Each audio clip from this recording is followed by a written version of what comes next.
มื่อได้ตื่นก็ตอนตี4แล้วนอนกลางเว้นถ้าเมื่อได้ตื่นช่วย8 โมง 7 โมง 8 โมงแล้วโลดจะนอนเด็กนอนนอนกลางเว้นนอนพักผ่อนเห็นมืด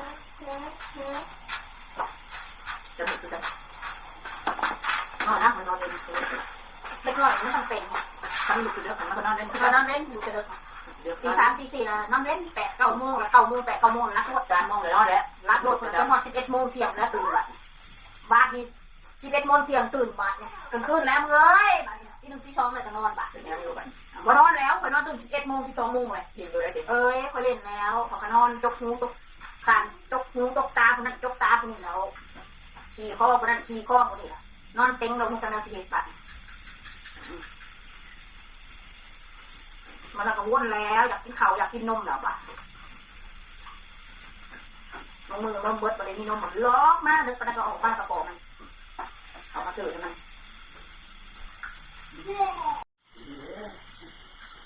โกโก้มึงเห็นมึงเป็นเด็กหน่อยกับโกโก้พอได้ต้นมาดำ2 ตัวเดี๋ยวขอเดี๋ยวตุยพี่ดีนะที่ลูกเด็กก็ยังงามเนาะมาอยู่เจ้าเนาะไปคุณทำมาจอยตามมาเลยเรือต้นนึงมันก็คือเราจอยเลยมันมีไปที่บ้านเนี่ยก็ได้เอาไปกำลังโอ้ที่ได้เดี๋ยวเขาเรียกเองเขาก็มาหาอะไรถ้าบอกมันมีผีปอบกินมันมาจากโอ้โหแค่มันใจนะเขาตายจะเจ้าเนี่ยเอาไปปุ๊บมือแรกก็ได้พอตกแรงมาเป็นนมเหมา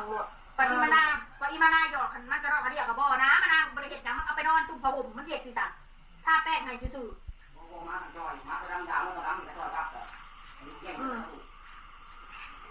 มันเอาไปมันก็ไปนอนเปิดพัดลมใส่ให้นะตุ่มผ้าห่มให้เขายังแล้วว่าเปิดตู้แข่งยังเลย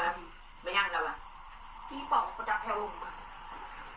พี่ปอกพี่เป่าตักเลี้ยวยากไปแล้วเนาะในป่าในดงมีบนอะไร